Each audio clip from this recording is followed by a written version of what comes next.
बिस्मिल्लाहिर्रहमानिर्रहीम नहमदुहु व नसल्ली अला रसूलिहिल करीम अम्मा बाद फ़अऊज़ु बिल्लाहि मिनश शैतानिर रजीम बिस्मिल्लाहिर्रहमानिर्रहीम ज़हरल फ़सादु फ़िल बर्रि वल बहरि बिमा कसबत अयदीन नास लियुज़ीक़हुम बअदल्लज़ी अमिलू लअल्लहुम यरजिऊन सदक़ल्लाहुल अज़ीम।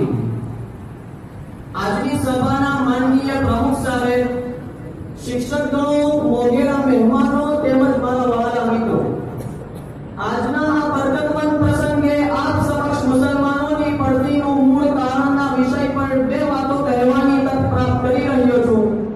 આશા રાખું છું કે આપ સૌ શાંતિથી સાંભળી મારી હિંમત વધારશો।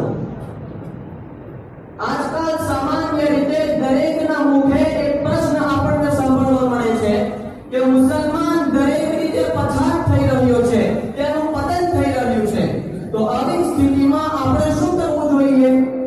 મુસલમાન દરેક રીતે પરેશાન છે તે સાચી વાત છે। વ્યક્તિગત પરેશાનીઓ ઉપરાંત સામાજિક, સામૂહિક, મિલ્લી અને કોમી સમસ્યાઓએ તેને ચારે બાજુએથી ઘેરી લીધો છે। એક રીતે જોઈએ તો મુસલમાને આવા સંજોગોમાં શું કરવું જોઈએ એવો સવાલ કરવો ખરેખર આશ્ચર્યજનક છે। કારણ કે ઇસ્લામ ધર્મને અલ્લાહ તાલાએ કુરઆનમાં એક પરિપૂર્ણ ધર્મ રૂપે દર્શાવ્યો છે અને આ બાબતને અલ્લાહ તાલાએ મુસલમાનો ઉપર પોતાનું ihsan અને ઇનામ કરાવી છે। સૂરે માઇદામાં અલ્લાહ તાલા ફરમાવે છે કે આજે મેં તમારા માટે તમારો દીન પૂર્ણ કરી દીધો અને તમારા ઉપર મારી નેમત પૂરી કરી દીધી અને તમારા માટે મને ઇસ્લામ ધર્મ જ પસંદ છે। આટલા સુંદર ઇનામ અને આવી નોંધપાત્ર ભેટ મળ્યા પછી આજ દીનના દાવેદારો પરેશાન થઈને એમ પૂછતા ફરે કે અમારે શું કરવું જોઈએ? નવાઈની વાત જ કહેવાય ને। માનવતા હાજર કરો। અલ્લાહ તાઆલા અને રસૂલે ખુદા સલ્લલ્લાહુ અલૈહિ વસલ્લમે દીન અને દુનિયાની દરેક બાબતે નાની મોટી દરેક જરૂરતનું માર્ગદર્શન સ્પષ્ટ રીતે આપી દીધું છે। નફા નુકસાનની બધી જ બાબતો બતાવી દીધી છે અને આ બધું ફક્ત મોઢેથી બતાવી દીધું હોય કે ફક્ત કિતાબોમાં લખી દેવામાં આવ્યું હોય એવું નથી, બલકે રસૂલે ખુદા સલ્લલ્લાહુ અલૈહિ વસલ્લમ અને આશિક રસૂલ સહાબાએ કિરામે ખુદા તાઆલાના માર્ગદર્શન ઉપર અમલ કરી પુરવાર કરી બતાવ્યું છે। ખુલાસો આ છે કે દીન અને દુનિયાની કામયાબી નબી કરીમ સલ્લલ્લાહુ અલૈહિ વસલ્લમની પેરવી અને અનુસરણ કરવામાં જ છે। પરંતુ આપણે તો ન કોઈ માર્ગદર્શન પ્રમાણે જીવવાને પછાતપણું સમજીએ છીએ, સુન્નત પ્રમાણે ચાલવાને સંકુચિતતા અને જહાલત પણ સમજીએ છીએ, તો એનું પરિણામ આખિરતમાં જે મળવાનું હોય તે તો મળશે જ, પણ દુનિયામાં એનું જે પરિણામ આપણને મળી રહ્યું છે તે આપણી નજર સમક્ષ છે। નબી કરીમ સલ્લલ્લાહુ અલૈહિ વસલ્લમની એક સુન્નત, સહાબાએ કિરામ અને હદીસના વિદ્વાનોની મહેનતના પ્રતાપે આજે આપણી સામે છે। એક તરફ એને મૂકીએ અને બીજી તરફ ઉમ્મતના હાલાતને મૂકીને જોઈએ તો આપણને દેખાશે કે નબી કરીમ સલ્લલ્લાહુ અલૈહિ વસલ્લમની એક સુન્નત જાણી જોઈને છોડવામાં આવી રહી છે, બલકે સુન્નતનો વિરોધ કરવામાં આવે છે, સુન્નતની તાલીમ અને પ્રેરણા આપનારને બેવકૂફ કહેવામાં આવે છે, ઉલટાનું એમ કહેવામાં આવે છે કે એમને દીનની સાચી સમજ નથી। પોતાના જ ધર્મ ઉપર મુસલમાનો દ્વારા કરવામાં આવતો આ મોટો જુલમ છે।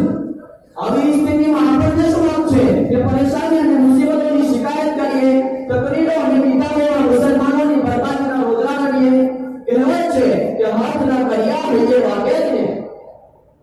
આદરણીય સહભાગીઓ, અલ્લાહ તબારક વ તઆલા કુરઆનમાં સાફ શબ્દોમાં ફરમાવે છે કે તમારા ઉપર જે કંઈ મુસીબતો આવે છે તે બધી તમારા અમલના કારણે જ છે અને તમારા ઘણા બધા ગુનાહો અલ્લાહ તાઆલા માફ કરી દે છે અને જો અલ્લાહ તાઆલા દરેક ગુનાહ ઉપર તમારી પકડ કરવા ચાહે તો તમે જમીનમાં ક્યાંક બચીને કે સંતાઈને તેને હરાવી નહીં શકો અને અલ્લાહ તાઆલાના સિવાય તમારો કોઈ મદદગાર અને હમદર્દ નથી। બીજી કાયમ અલ્લાહ તાઆલા ફરમાવે છે કે ધરતી અને સમુદ્રમાં લોકોના પાપોના કારણે ફસાઈ ગયો છે અને દુબાળ, ધરતીકંપ, મુસીબતો વગેરે આવે છે, જેથી અલ્લાહ તાઆલા લોકોને એમના કરતૂતોની સજા થશે, કદાચ તેઓ તેમના કુકર્મોથી પાછા ફરે। માનનીય શ્રોતાજન, આવી વાતો કુરઆનમાં બે ચાર વાર નહીં, ઘણી વખત કહેવામાં આવી છે। ઉપર આવેલી પ્રથમ આયત વિશે હઝરત અલી રઝિયલ્લાહુ તાઆલા અન્હુ ફરમાવે છે કે મને નબી કરીમ સલ્લલ્લાહુ અલૈહિ વસલ્લમે ફરમાવ્યું કે હું તમને આ આયતની તફસીર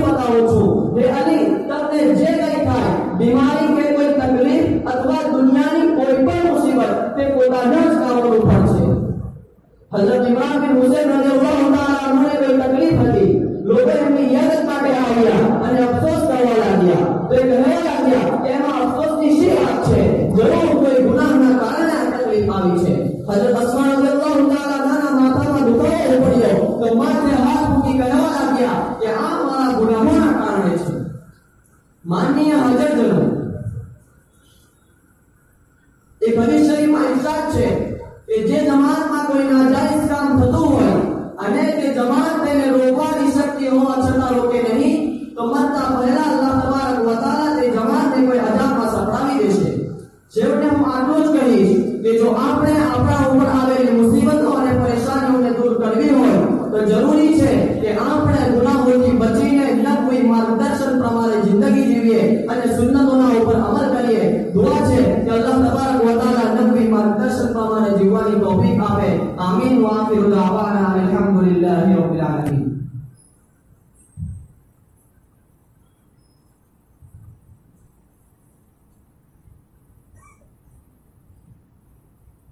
मुकर्रमी सामीन, जनाब हाजी हिंदुर रहमान साहब रावत दावत बरकातुम की तरफ से तकरीर पेश करने वाले इस तालिब इल्म को 2000 रुपये बतौर इनाम अता किए जा रहे हैं. नीज हाजी इब्राहिम भाई देसाई कनाडा वालों की तरफ से फारिग होने वाले तलबे किराम के लिए 10,000 रुपये मुश्तरका तौर पर वसूल हुए हैं. इस्माइल भाई देसाई हाल मुकीम कनाडा की तरफ से 5,000 रुपये फारिग होने वाले तलबे किराम के लिए वसूल हुए और जनाब कारी जुबैर साहब लोहारवी की तरफ से 2,000 रुपये जमी शुरकाए प्रोग्राम के लिए वसूल हुए और साल भर मुकम्मल हाजिरी देने वाले मौलवी सौबान कीम के लिए हजरत उस्ताद मौलाना इकबाल साहब देवलवी दामत बरकातुम की तरफ से जदीद फिक़ही मसाइल का सेट उन्हें बतौर इनाम दिया जा रहा है और मौलवी नौमान बशीर बम्बई को भी ये सेट जदीद फिक़ही मसाइल का एक सेट हजरत मौलाना इकबाल साहब दामत बरकातुम की तरफ से अदा किया जा रहा है. ये दोनों हजरात अपना इनाम यहाँ आकर वसूल कर रहे हैं. हाफिज ताहिर इलियास देसाई की तरफ से प्रोग्राम में शरीक तमाम तलबा के लिए 2,000 रुपये वसूल हुए हैं. मास्टर हुसैन साहब गोला की तरफ से प्रोग्राम में शरीक तलबा के लिए 1,000 रुपये. जनाब इलियास भाई बना की तरफ से जमी शुरकाए प्रोग्राम के लिए 5,000 रुपये. जनाब अहमद भाई दीदात की तरफ से 5,000 रुपये जमी शुरकाए प्रोग्राम के लिए और उस्ताद मोहतरम मौलाना हुज़ैफा साहब बम्बई की तरफ से मौलाना ज़करिया सलीम नाखुदा और मौलवी ताहिर हसन हथौड़वी और मौलवी अबू बकर यूनुस मामला के लिए एक रकम बतौर हदिया वसूल हुई है. ये हजरात भी अपना ये हदिया आकर वसूल कर लें. जनाब हनीफ भाई कुवाड़िया की तरफ से जमी शुरकाए प्रोग्राम के लिए 1,000 रुपये. जनाब मोहम्मद हुसैन भाई अब्दुल्ला पटेल की तरफ से जमी शुरकाए प्रोग्राम के लिए 2,000 रुपये. जनाब शोएब भाई बेमान की तरफ से 1,000 रुपये जमी शुरकाए प्रोग्राम के लिए वसूल हुए. इसी तरह